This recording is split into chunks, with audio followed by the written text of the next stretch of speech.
Bonjour Norbert Fanchon, Bonjour Aurélien. vous êtes président du directoire du groupe Gambetta, structure de promotion résidentielle coopérative structurée dans 6 régions françaises. J'ai une première question, c'est comment votre groupe peut-il traverser cette crise sanitaire et économique qui perdure et qui perdure? Quid de vos résultats financiers pour l'exercice 2020 et surtout vos projections pour l'année 2021 en termes de production de logements?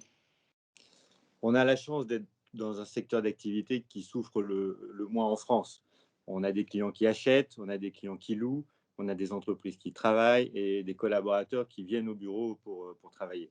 Donc objectivement, on fait partie des chanceux. Après, il y a des zones de difficulté. On aura un résultat économique négatif en 2020. Problème d'obtention de permis de construire, important, comme toute la profession, mais je pense plus que d'autres. Bon, ça fait partie de la vie des entreprises, on l'assume. Par contre, un résultat économique en 2021 largement positif, on devrait être à plus de 7 millions d'euros, donc revenir à quelque chose de normal. Donc on a une mauvaise passe économique en 2020, les équipes sont soudées, l'activité est là, donc je suis confiant sur l'avenir. Très bien. Je vous ai sollicité pour une interview sur le sujet de la transformation de bureaux en logement, un sujet qui a pris un réel essor avec les différentes annonces de la ministre déléguée au logement, Emmanuelle Vargon. On a aussi l'appel à projet lancé par la ville de Paris, de type réinventé Paris, ou encore des acteurs immobiliers privés qui se sont mis dans cette brèche. De votre côté, vous semblez davantage dubitatif face à cette massification de transformation de bureaux au logement. Bah, j'ai une question, pourquoi?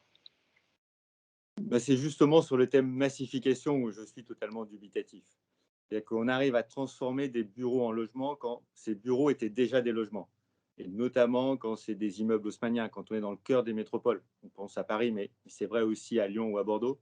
Retransformer des bureaux en logements parce que c'était des logements sans aucune difficulté. Il faudra quand même faire accepter à l'investisseur que ça lui rapportera moins d'argent et qu'il va falloir qu'il gère des locataires logements et plus des locataires bureaux. Mais imaginez qu'on transforme des quartiers d'affaires entiers, comme La Défense, mais même pire, des bureaux en deuxième couronne en Île-de-France, en quartier de logement, c'est totalement illusoire pour des problèmes économiques, mais aussi pour des problèmes sociétaux. Donc, j'ai envie de dire, pour reprendre ce que vous disiez Aurélien, tout ça, pourquoi? Ou beaucoup de bruit pour pas grand-chose. Donc selon vous, c'est plutôt un bruit médiatique très parisien pour un résultat sur le marché qui est pas forcément si important que cela? Déjà, quand on dit que le bureau est en crise, OK, on le dit parce qu'on est tous en télétravail et on imagine tous qu'on va travailler différemment. Bon. Mmh. Après, si on rentre dans le détail, on imagine que c'est 25 du parc de bureaux qui va être euh, mis entre parenthèses. C'est pas non plus la fin du monde. C'est Mmh. beaucoup, mais c'est pas la fin du monde. Après, ces 25 ils sont où? Ils sont certainement pas au cœur des métropoles et pas à la Défense. Ils sont dans des quartiers secondaires pour faire des bureaux. Et c'est bien souvent ces zones-là, c'est pas des zones pour faire du logement. C'est des zones commerciales où il y a des nuisances. Mais comment on peut imaginer transformer des plateaux de bureaux où il n'y a pas de toilettes, qui sont profonds, enfin, qui ne permettent pas de faire des logements de qualité, qui n'ont pas de surface à l'extérieur, qui n'ont pas de balcon, qui sont dans des mauvais endroits. Comment peut-on imaginer transformer ces espaces-là, qui seront les premiers espaces à être transformés, en logements après 12 mois de confinement où on veut des espaces verts, on veut être en proximité des services, on ne veut pas se retrouver n'importe où pour faire n'importe quoi. Ouais, la ville du quart d'heure finalement.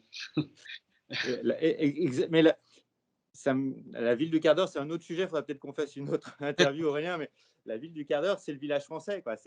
Alors, il se trouve qu'on a détruit les villages français depuis la Seconde Guerre mondiale. Mais c'est un autre thème. Mais la ville du quart d'heure, c'est notre façon de vivre, oui.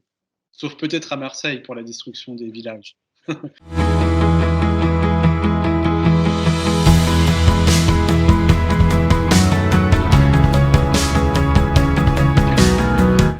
Norbert, est-ce que transformer des bureaux en logements par la surélévation est-ce un bon credo selon vous ou pas du tout? C'est une très bonne idée, mais d'une façon générale, surélever les bâtiments est une très bonne idée pour amener des logements là où on en a besoin. La, la difficulté aujourd'hui de la construction neuve, c'est d'obtenir les permis de construire. Et donc, une des difficultés pour obtenir les permis de construire, c'est la densité que l'on va créer à la place d'un terrain. Et donc, bien souvent, les élus nous challengent sur le nombre d'étages, sur la largeur des bâtiments. Et donc, notamment sur le nombre d'étages, quand les plans d'urbanisme nous permettent d'en faire 4, 5, 6, les élus nous en demandent d'en faire 2, 3, 4. Oui. Donc, imaginez que dans le neuf, on n'arrive pas à remplir les droits à construire.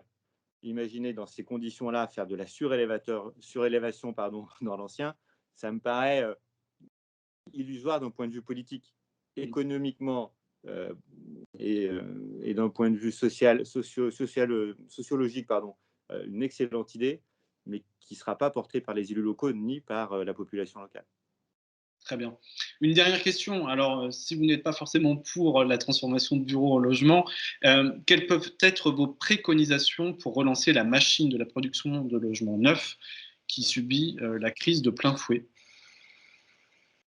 Accepter que l'on a besoin de logements et besoin de logements dans nos villes, pas en périphérie à 2 heures de son travail ou en dehors des transports en commun.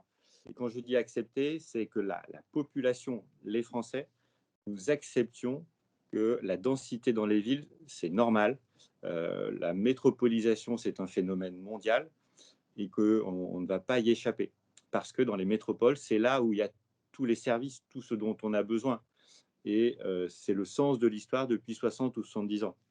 Je ne crois pas au retour des Français dans les villages, comme on évoquait tout à l'heure, dans la ville du quart d'heure, parce qu'il n'y a pas de service, parce qu'il n'y a pas de réseau Internet, parce qu'il n'y a pas d'école, parce qu'il n'y a pas de boulot pour le deuxième compagnon, pour toutes ces raisons-là. Donc il faut accepter que l'on construise en hauteur, qui permettra de dégager de la surface au sol, dans les villes, à côté des transports en commun.